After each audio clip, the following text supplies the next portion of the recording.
Welcome back. The Bronx will be getting four new Metro North stations, providing an opportunity that will dramatically increase access to our borough, the city, and the region. Joining us now to discuss these plans and how you can get involved are Shawn Brede, Bronx Deputy Director, and Fernando Ortiz, Community Engagement Associate Planner at the New York City Department of City Planning. Welcome. Thank you both so much for joining us today. Thank you. Thank you for having us. We're excited to be on. Of course. Yes. So as we shared, we have four new Metro North stations coming to the Bronx, and this is part, from my understanding, part of the Penn Station Access Project. Can you tell us more about the project and the four new stations and where they will be located in our borough? Sure. I can take that question, and thank you again, Sonyi. So what is Penn Station Access and what's being proposed here? This is new Metro North service, so it's being proposed in the East Bronx. It's a brand new line. And the MTA calls the project Penn Station Access. It's really a transformative investment that's going to dramatically increase access to the Bronx, to the city, to the region. The service would run along the existing Amtrak. It's called the Hellgate line. That's the Northeast Corridor service that runs into Boston today, the Amtrak service to Boston. The service itself would run into Penn Station, so service would go into Penn Station and then would connect to the New Haven line to the north and provide new transit connections to Westchester and Connecticut, whereas you pointed out, there are none today.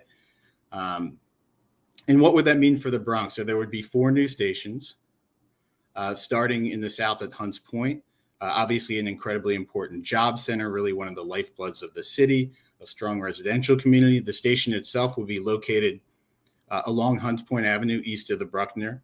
So here, really creating safe connections across the Bruckner to the 6th line will be a big challenge here. You have Parkchester, Van Ness. Almost 70,000 residents live within a half mile of that station today. You have growing immigrant communities, and the station itself will be located on the north side of East Tremont Avenue, just east of Unionport and White Plains Road. Today here, East Tremont Avenue is really served as a backdoor for both of these communities. So re-envisioning this as a pedestrian-friendly transit corridor that connects both of these neighborhoods, Parkchester and Van Ness, will be really important. Morris Park will be the next station, largest job center in the Bronx. You have healthcare and life science jobs. The station itself will be located along Morris Park Avenue, where it runs into the rail tracks just east of Eastchester Road. And really creating a neighborhood center here, a seamless pedestrian connection over the rail line to support this job center will be important. And then Co-op City, the largest co-op in the world, 50,000 residents live there. The station itself will be located near Section 5. It's a little limited because of the rail line. We have to work within the existing rail line.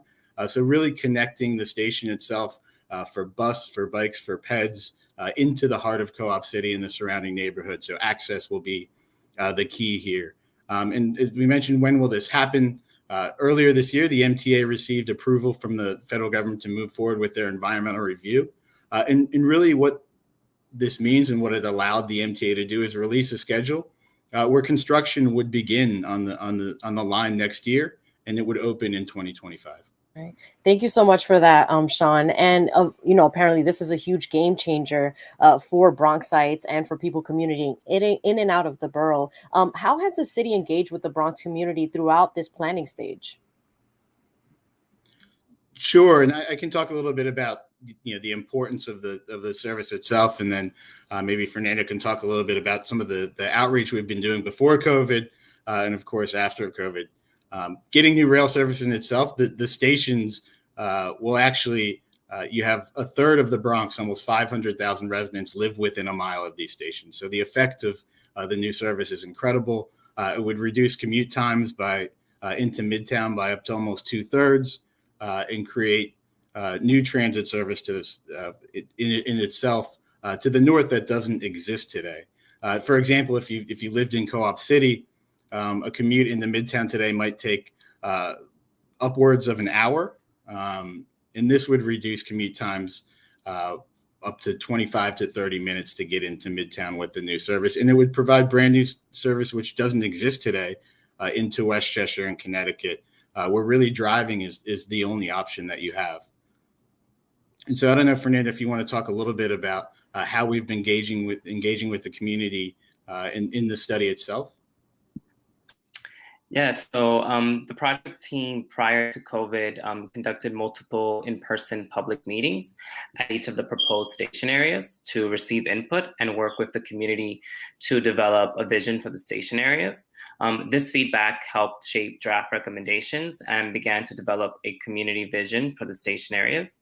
And then, of course, COVID happened, and we had to figure out a way to continue the conversation with the community remotely and provide as many opportunities to provide input as possible while being sensitive to the current situation and the community's needs. So in May, the Department of City Planning launched the Bronx Metro North remote open house for the Morris Park and Parkchester Van Ness stations. This site provides an opportunity to read through these draft recommendations, interact with graphics, watch videos, and provide feedback, as well as an interactive survey. The site and the survey are still open, and we encourage all community stakeholders to participate, whether you live, work, learn, play, pray, or grew up in one of these areas. And in June, we held 2 remote workshops or live Zoom sessions, one for Park, one for Chester and Ness, where residents and other stakeholders could sign up and have a discussion with each other about their priorities and vision. The session, used interactive tools to capture live feedback, and there was Spanish translation available as well. Currently, anyone can sign up for our open office hours and schedule some time to work to speak to us one-on-one, and there is Spanish available as well. We expect to launch a similar site for Hunts Point and Co-op City this fall, and we have been using social media, Instagram, Twitter, e-blasts, from us and from our partners to help promote all of this. And it's important for us that our community partners help us promote this as well. Yeah. And our team is always available to attend local events to discuss and is open to other ideas. And again, we encourage anyone and everyone to take our online survey. Thank you so much for that, Fernando. It's community engagement and accessibility, language accessibility is so important in our community, especially when it comes to a huge project like this. So thank you for sharing. How has COVID-19 affected planning for these stations?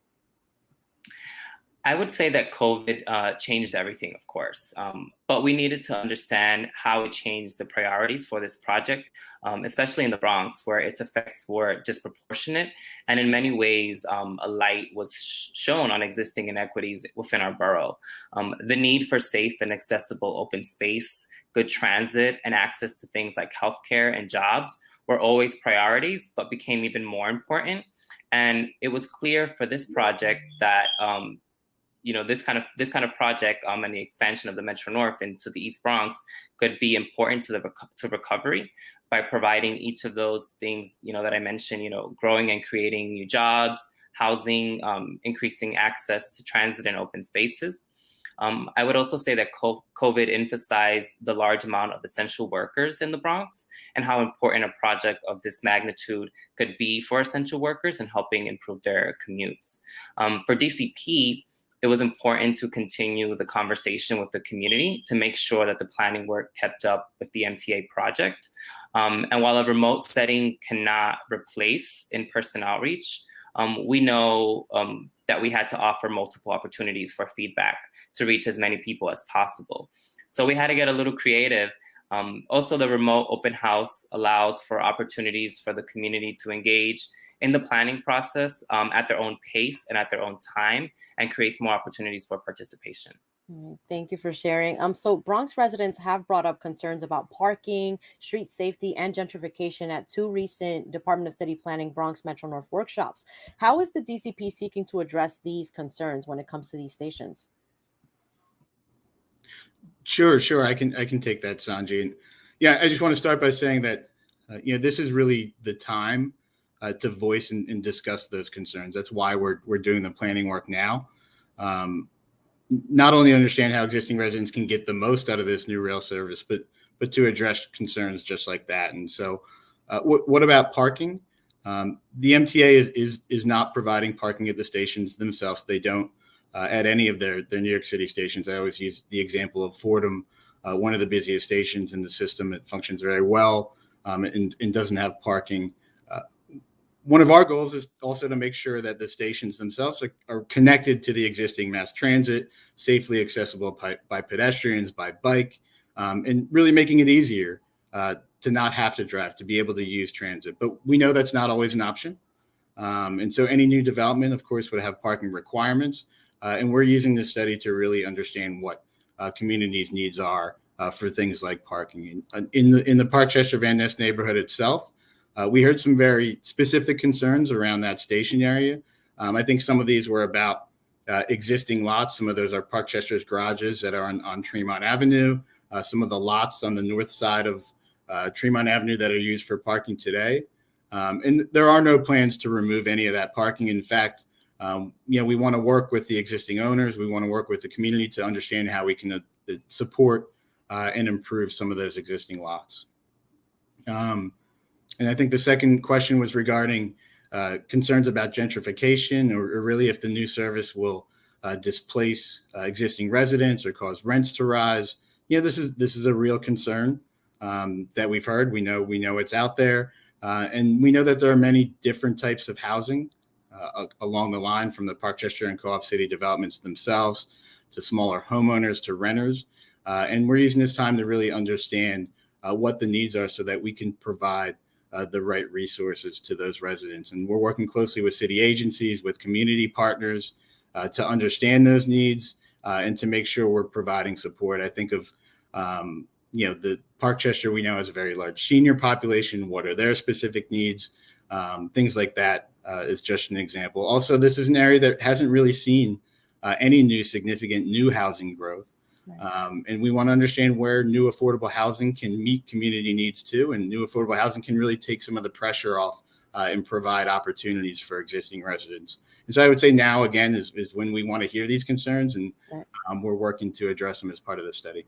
Thank you so much for that, Shawn. So we're running out of time, but I just wanted to share with the viewers how they can find more information on the plan and also submit questions and comments or concerns towards the plan as well. Can you please share, and also share the anticipated opening date?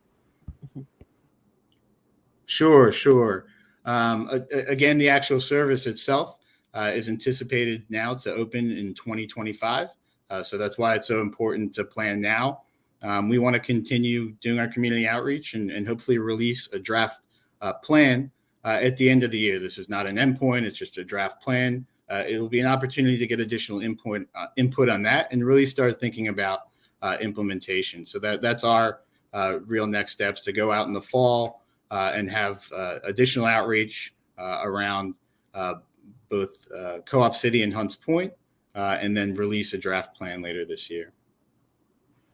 Thank you so much for that. And in order to find out more information and submit more information and questions, you can visit nyc.gov/BMNS. That information is on the bottom of the screen. You can also reach out to the Department of City Planning at bmns@planning.nyc.gov or call 718-220-8500. Shawn, Fernando, thank you so much for joining us today and sharing more about this Bronx Metro North stations coming soon to our borough.